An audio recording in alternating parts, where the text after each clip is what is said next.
Hi there. Today I am going to teach you how to do smoked salmon a simple and easy way. This is a pretty cool trick that I kind of just figured out, and I really love you doing it, and I'm going to share it with you. So before we even get started, I am going to sharpen this knife. First I'm going to hone it.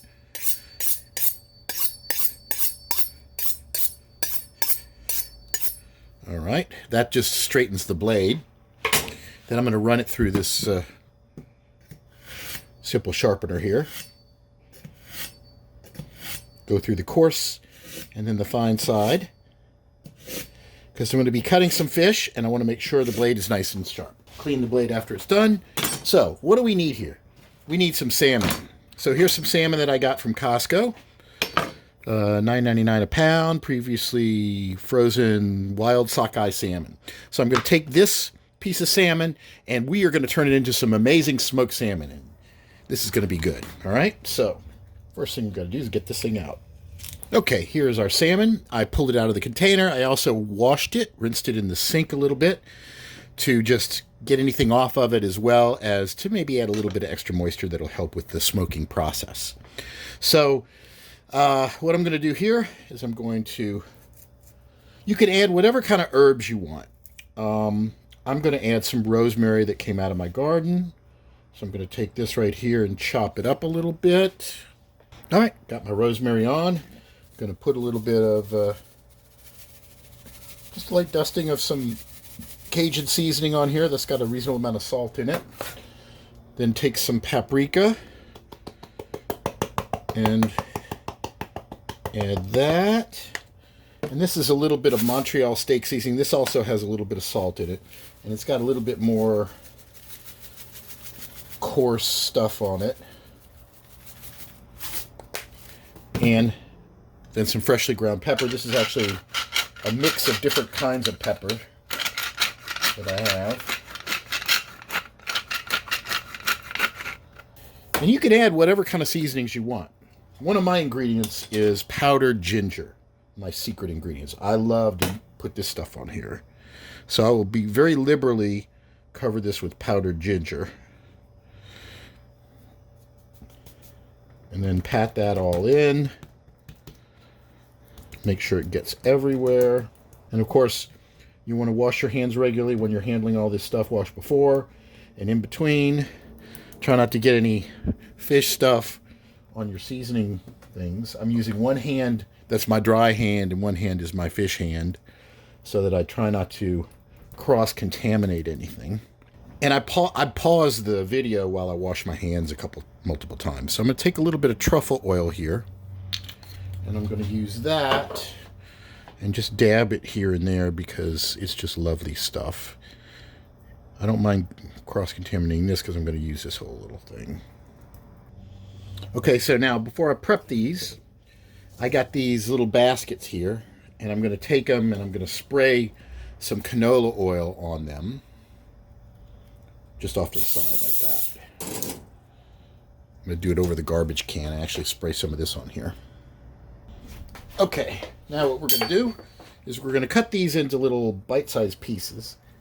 You want to make a nice smooth cut so it's clean. And I've got skin on the other side of these. And you make them in whatever size pieces is like what you might want to work with. This is where that really sharp knife comes into play.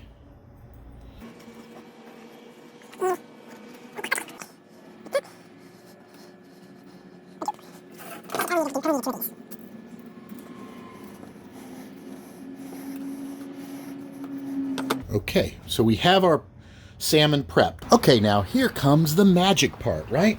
So this is actually a smoker, but I'm not actually using it in its original thing. It's not gonna be powered on.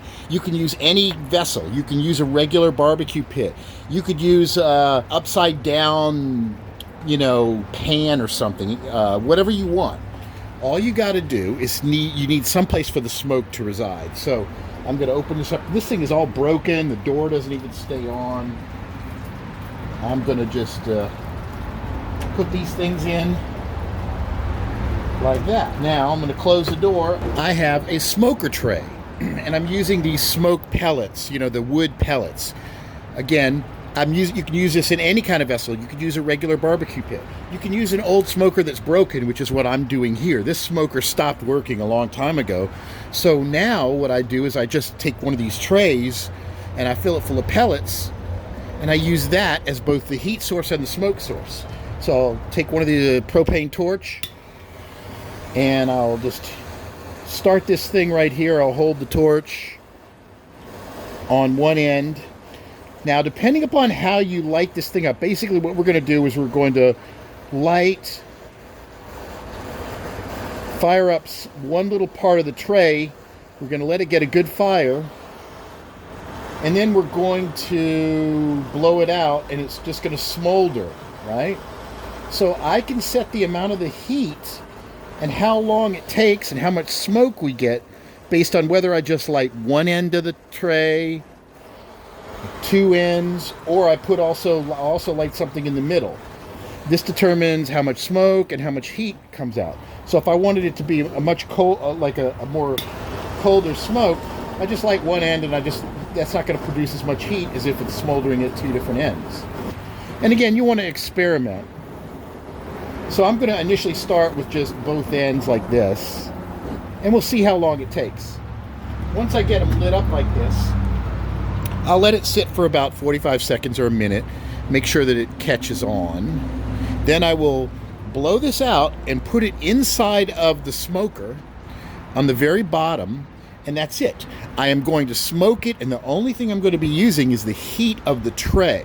So I'm basically preserving these by smoking. I'm not actually cooking them, although the heat will cook the salmon to some degree, but for the most part, it's going to be more dried and smoked than anything else, which is perfectly okay. Obviously, when you get it out of there, you know, you want to either freeze it or eat it right away, or keep it refrigerated, and it'll last quite a long time. I take this stuff out and I will vacuum seal it, throw it in the freezer, and it can stay in there for years.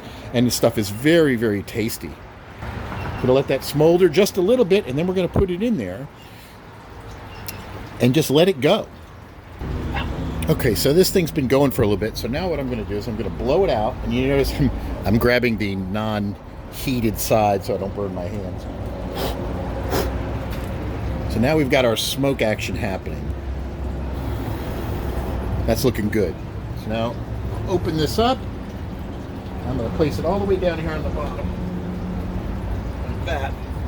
And again, I'm not using the smoker as any of the features of the smoker other than it's just a container.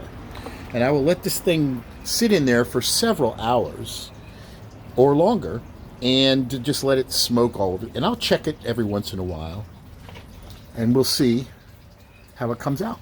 All right, shall we take a look in here and see how the smoking is coming along? Here we go. Woo! Coming along nicely.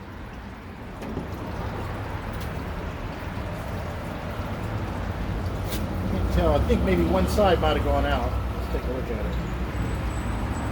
Yep. So we're going to fix that. Okay, got it started back up again. Sometimes you got to keep an eye on it because it doesn't always.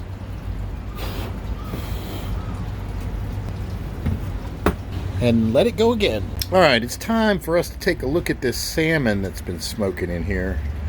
And you can see it's cranked up there now. So let's see what we're dealing with. Here comes the smoke. Woo! Yowie.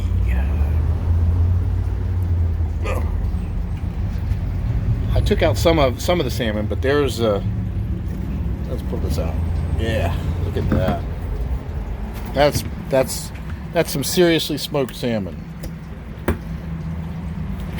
You can see partially cooked, but still nicely done. Ooh, the smoke is going to make me sneeze. Let's take a little piece of it. It's always hard to get it off these grates.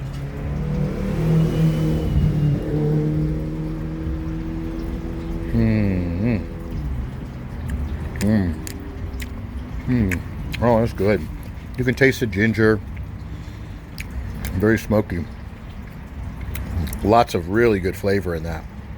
So I'm going to throw this in the fridge, let it cool down, and then I will vacuum pack some of it, and then I'll eat some of it. Also, this is really, really good to make like a salmon dip. If you add like cream cheese and sour cream or mayo, and then some other spices, and then just throw some of these pieces in a blender, blend it up, and then mix that with the cream cheese, and you get this really, really tasty dip that is just to die for. And all kinds of things. This stuff is really good. I'll vacuum pack it, freeze it, pull them out, thaw them. They're great for snacks. You just grab them and just munch on them. Very good and healthy. High in all those omega fatty acids that are really good. Antioxidants and stuff. Really good. So there you have it. Super easy to do. You don't even need a smoker. Just some kind of vessel, some of those wood pellets, and then a little maize tray. You can get those little smoker pellet trays anywhere, or you could even make it. You could, anything that's like a long tube, fill it full of those things. Get one of those propane torches and light one end, and you're good to go.